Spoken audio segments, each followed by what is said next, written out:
Hello friends, मैं आप सभी का स्वागत करता हूँ अपने यूट्यूब चैनल पर। तो मैं Rahul Kumar, lecturer government polytechnic Sitawali Amroha, और मैं आज आपके लिए आरएसी का एक टॉपिक लेकर आया हूँ, classification of refrigerant.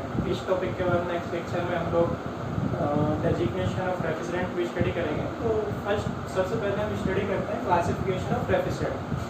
Mainly refrigerant को दो पार्ट्स में डिवाइड कर सकते हैं, प्राइमरी रेफ्रिजरेंट एंड एक सेकेंडरी रेफ्रिजरेंट।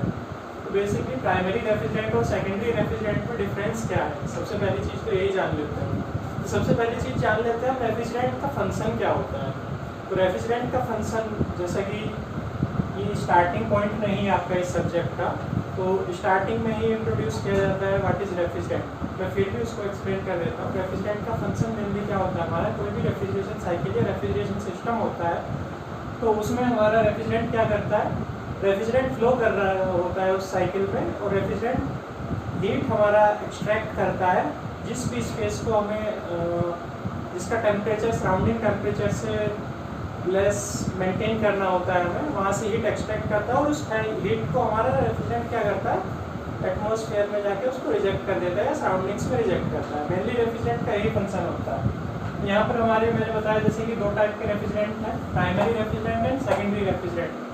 प्राइमरी रेफ्रिजरेंट और सेकेंडरी रेफ्रिजरेंट में फंक्शन ये होता है कि हमारा जो रेफ्रिजरेंट है, अगर वो रेफ्रिजरेशन साइकिल में डायरेक्ट फ्लो कर रहा है और डायरेक्टली वो हीट एटमॉस्फेयर को दे दे रहा है, तो ऐसा जो भी रेफ्रिजरेंट वर्क कर रहा है हमारा, तो वो कहलाता है प्राइमरी रेफ्रिजरेंट।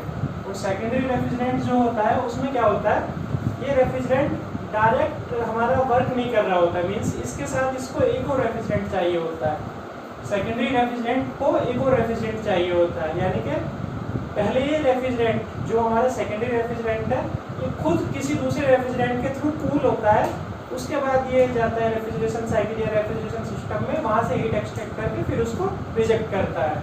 जैसे कि एग्जांपल ले लेते हैं सेकेंडरी रेफ्रिजरेंट में, आपको क्लियर समझ आएगा। अगर मैं बात करूँ तो जो आइस का प्रोडक्शन होता है हमारा, तो आइस के प्रोडक्शन में क्या होता है, ब्राइन्स का यूज़ करते हैं हम, लेकिन जो ब्राइन्स है हमारे, ब्राइन्स का यूज वो एज ए सेकेंडरी रेफ्रिजरेंट होता है। पहले क्या करते हैं, पहले हम ब्राइन को किसी दूसरे रेफ्रिजरेंट के थ्रू और चिल्ड करते हैं और ज़्यादा ठंडा करते हैं, उसके बाद ब्राइन्स हमारा वाटर से हीट एक्सट्रैक्ट करके वाटर को आइस में कन्वर्ट करता है। तो ये हो गया आपका सेकेंडरी रेफ्रिजरेंट। तो अभी हम बात करते हैं प्राइमरी रेफ्रिजरेंट की। प्राइमरी रेफ्रिजरेंट को जैसा कि देख पा रहे हैं हम लोग, मैंने यहाँ पर 4 पार्ट्स में डिवाइड किया है। Number 1 halocarbons, number 2 hydrocarbons, number 3 inorganic and number 4 azeotropes. तो बात करते हैं नंबर 1 हेलोकार्बन्स की। हेलोकार्बन्स आप लोगों ने केमिस्ट्री में भी पढ़े होंगे। हेलोकार्बन्स बेसिकली क्या होते हैं, जो हाइड्रोकार्बन्स होते हैं उसमें ही हम जब हाइड्रोजन एटम को रिप्लेस कर देते हैं हेलोजन एटम से, लाइक क्लोरीन, फ्लोरीन या ब्रोमीन, तो इनका जो कंपाउंड होता है हाइड्रोकार्बन में, जब हम हाइड्रोजन को रिप्लेस कर देते हैं हेलोजन एटम से, तो जो हमें कंपाउंड मिलता है वो हेलोकार्बन्स कहलाते हैं हमारे। तो हेलोकार्बन्स बेसिकली कितने होते हैं, 42 होते हैं। ये सोसाइटी है ASHRAE, American society of heating and refrigeration air conditioning engineers. तो इन्होंने जो सर्च की है उसके अकॉर्डिंग 42 कंपाउंड हमारे पास ऐसे होते हैं जो हेलोकार्बन्स होते हैं। तो हेलोकार्बन्स की कुछ प्रॉपर्टीज़ हैं, ये कलरलेस होते हैं, नॉन टॉक्सिक होते हैं, नॉन इन्फ्लेमेबल होते हैं और नॉन कोरोसिव होते हैं। मीन्स जो हमारा रेफ्रिजरेंट जो फ्लो कर रहा होता है रेफ्रिजरेशन सिस्टम में, तो ये मेटल के कांटेक्ट में आके उससे रिएक्शन नहीं करते हैं जनरली, इनकी ये प्रॉपर्टीज़ है। इसमें भी हमारे क्या है, फ्लोरोकार्बन बेस्ड जो रेफ्रिजरेंट है आज की डेट में वो बैन हो चुके हैं, क्योंकि इनसे क्या है, इनसे ओजोन डिप्लेशन, ओजोन लेयर जो है हमारी वो डिप्लेट्स होती है। ओजोन लेयर क्या है, पतली हो जाती है हमारी फ्लोरोकार्बन्स की अगर हम रेफ्रिजरेंट यूज करते हैं तो इस वजह से इनको गवर्नमेंट ने बैन कर दिया है। जैसे R11 और R12 ये जो रेफ्रिजरेंट थे, लेकिन ये आज से लगभग 90 साल पहले इंट्रोड्यूस हुए थे, तो उस टाइम में ये बहुत ट्रेंडिंग थे। उस टाइम में इतनी स्टडी नहीं हुई थी, इनका इफेक्ट पता नहीं था कि इन्वायरमेंट पे क्या इफेक्ट पड़ रहा है, तो उस टाइम पे ये बहुत ही ट्रेंडिंग थे। लेकिन आज की डेट में जो हम हेलोकार्बन्स यूज़ करते हैं जनरली, वो R22 और R134 है। ये जनरली आज की डेट में हेलोकार्बन्स में जो हमारे रेफ्रिजरेंट है ये वाले, ये मोस्ट कॉमनली यूज हो रहे होते हैं। आप लोगों ने देखा भी होगा, कोई भी आप गाड़ी देखिएगा या कोई भी जहाँ पे भी हमारा रेफ्रिजरेशन का प्रोसेस हो रहा है, वहाँ पे आपका जो भी कंप्रेशर रहता है उस पर क्लियरली मेंशन होता है, स्टिकर लगा होता है कि आपको जो रेफ्रिजरेंट यूज़ करना है वो जनरली R134A ही यूज़ करना होता है। तो ये हो गया आपके हेलोकार्बन्स। सेकंड हमारे कौन से हाइड्रोकार्बन्स। हाइड्रोकार्बन्स केमिस्ट्री में आप लोग पहले ही पढ़ चुके होंगे। हाइड्रोकार्बन्स क्या होते हैं हमारे, मेथेन, एथेन, ब्यूटेन, प्रोपेन, ये सब क्या है आपके हाइड्रोकार्बन्स है। इनकी क्या है, डेंसिटी बहुत कम होती है। डेंसिटी तो बहुत कम होती थी इनकी, उस वजह से क्या है हमारे वॉल्यूम इनको बहुत कम चाहिए होता था, लेकिन क्या है हाईली इन्फ्लेमेबल भी थे। हाईली इन्फ्लेमेबल होने के कारण इनको जो हैंडल करना था बहुत ही मुश्किल था। तो आजकल ये बहुत ही रेयरली कहीं यूज होते हैं, ऑब्सोल्यूट हो चुके हैं। आज की डेट में ये हाइड्रोकार्बन्स जो हमारे एज ए रेफ्रिजरेंट यूज नहीं होते।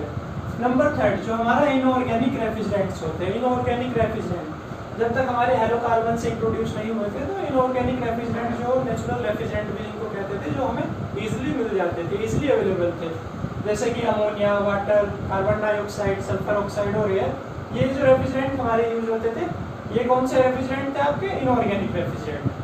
नंबर 4 पे हमारे एजियोट्रोप्स। एजियोट्रोप्स ये जो रेफ्रिजरेंट है, हम ये 2 या 2 से ज़्यादा रेफ्रिजरेंट को मिक्स करके एक रेफ्रिजरेंट हम बनाते हैं नया। जैसे कि आपने पढ़ा होगा मटेरियल साइंस में एलॉय नहीं बनाते हैं, जैसे अकॉर्डिंग टू हमें कौन कौन सी प्रॉपर्टीज चाहिए होती है उसके अकॉर्डिंग एक एलॉय बना लेते हैं। सेम उसी टाइप का कंसेप्ट है इसमें एजियोट्रोप्स में। Mixing of, this is the mixer of different refrigerants. ये दो रेफ्रिजरेंट भी हो सकते हैं, 2 से ज़्यादा 3 रेफ्रिजरेंट भी हो सकते हैं, 4 रेफ्रिजरेंट भी हो सकते हैं। तो ये लेकिन जो हमारा रेफ्रिजरेंट बनेगा, जो एजियोट्रोप्स बनता है, एजियोट्रोप रेफ्रिजरेंट्स, ये कोई भी ऐसा नहीं कि आपने 30% कोई सा रेफ्रिजरेंट मिला दिया, 50% दूसरा मिला दिया, 20% दूसरा मिला दिया तो एक बन गया, ऐसा नहीं है। ऐसे ये नहीं बन सकता, क्योंकि ये बनने के बाद एक प्योर सब्सटेंस की तरह वर्क करता है। फिर इसमें जो प्रॉपर्टीज है इसकी अपनी इंडिविजुअल प्रॉपर्टीज हो जाती है। जो हमारे डिफरेंट रेफ्रिजरेंट की प्रॉपर्टी थी वो फिर सब चली गई, इसकी अलग ही प्रॉपर्टी निकल के आती है। और ये कोई पर्टिकुलर मिक्सर पे ही बन सकता है। सपोज जैसे कि यहाँ पे मैंने एक एग्जांपल दिया है R410A, ये हमारा एक एजियोट्रोप्स है जो कि R32 और R125 को मिलाकर बना है। कितनी क्वांटिटी है इनकी, 50% बाई वेट है ये दोनों की क्वांटिटी। अब ये 50% पे ही एक सब्सटेंस बन रहा है। सपोज मैंने यहाँ पर इसको 60% कर दिया, इसको 40% कर दिया, तो ये एक सब्सटेंस की तरह नहीं होगा। फिर हो सकता है इसमें 2 अलग अलग कंपाउंड बन जाए या आपका ये फिर डिफरेंट बिहेव करेगा। तो ये जो एजियोट्रोप्स है इसको क्लियर कर लीजिए आप, ये एक पर्टिकुलर जो है इसका मिक्सचर पर्टिकुलर परसेंटेज होगी उसी पे ही बनेगा। जैसे कि यहाँ पे 50-50 पे बन रहा है तो 50-50 पे ही बनेगा ये R410 है। ऐसा नहीं कि ये R32 हमने 40 मिला दिया और 125 60 मिला दिया तो हमें फिर भी फिर हो सकता है हमें एक मिक्सचर मिल जाए जो कि होमोजीनियस ना हो, जो कि एक प्योर सब्सटेंस की तरह एक्ट ना करे। क्लियर है, ये हो गया हमारे प्राइमरी रेफ्रिजरेंट्स। अभी बात करते हैं सेकेंडरी रेफ्रिजरेंट में। सेकेंडरी रेफ्रिजरेंट में आपका एग्जांपल जैसे लिखा हुआ है सबसे पहले वाटर को जब हम एज ए रेफ्रिजरेंट यूज करते हैं तो वाटर भी कई जगह पे डायरेक्टली यूज हो जाता है। जैसे कि यहाँ पर लिखा हुआ है आपका इनऑर्गेनिक प्राइमरी में भी है वाटर, आपका सेकेंडरी में भी है वाटर। और वाटर को हम किसी दूसरे रेफ्रिजरेंट के साथ कॉम्बिनेशन में भी यूज कर लेते हैं कि वाटर को पहले हमने किसी और रेफ्रिजरेंट हीट एक्सचेंजर में पास करते हैं, किसी दूसरे रेफ्रिजरेंट से उसको कूल करते हैं, चिल्ड करते हैं, उसके बाद वो जहाँ हमारा रेफ्रिजरेशन साइकिल है उसमें चले जाता है। सेकेंड नंबर पे ब्राइंस, इनको साल्ट सॉल्यूशन बोलते हैं। इसका मैंने एग्जांपल आपको बता दिया ऑलरेडी। जो आइस या चिलिंग प्लांट होते हैं हमारे, उसमें हम ब्राइंस का यूज़ करते हैं जनरली। तो ये साल्ट सॉल्यूशन बोलते हैं, जैसे कैल्शियम क्लोराइड या सोडियम क्लोराइड, ये आपके ब्राइंस हो गए। नंबर 3 पे लिखा हमने ethylene glycol and propylene glycol.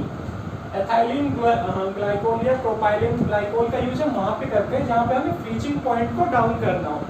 जैसे हम किसी भी इसको हम अगर किसी दूसरे रेफ्रिजरेंट में मिला देंगे, उसकी कुछ ड्रॉप्स ही डालेंगे तो उसका क्या है, फ्रीजिंग पॉइंट डाउन हो जाएगा।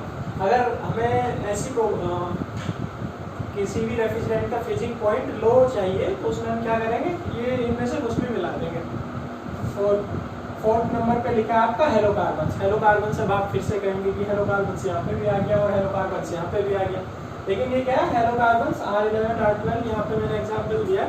तो इनका भी सेम ये है, यहाँ पे इंडिविजुअली यूज हो सकते हैं, यहाँ पे किसी और के साथ कॉम्बिनेशन में यूज हो सकते हैं, किसी दूसरे रेफ्रिजरेंट के थ्रू इनको हीट एक्सचेंजर में इनकी हीट एक्सट्रैक्ट कर लेंगे और फिर ये रेफ्रिजरेशन सिस्टम में हमारे चले जाएंगे। तो ये आपके सेकेंडरी रेफ्रिजरेंट और प्राइमरी रेफ्रिजरेंट क्लासिफिकेशन यहाँ से आपको क्लियर हो जाना चाहिए मेरी तरफ से। मैं उम्मीद करता हूँ आप लोगों को सभी को ये लेक्चर अच्छा लगेगा, इसमें कोई डाउट नहीं होना चाहिए। फिर भी किसी को कोई डाउट रहता है तो मुझे मेरे कमेंट सेक्शन में क्वेरी कुछ भी पूछ सकता है। That's all. अगर आपको मेरा ये लेक्चर अच्छा लगता है तो मेरे चैनल को सब्सक्राइब कीजिए। Thank you so much.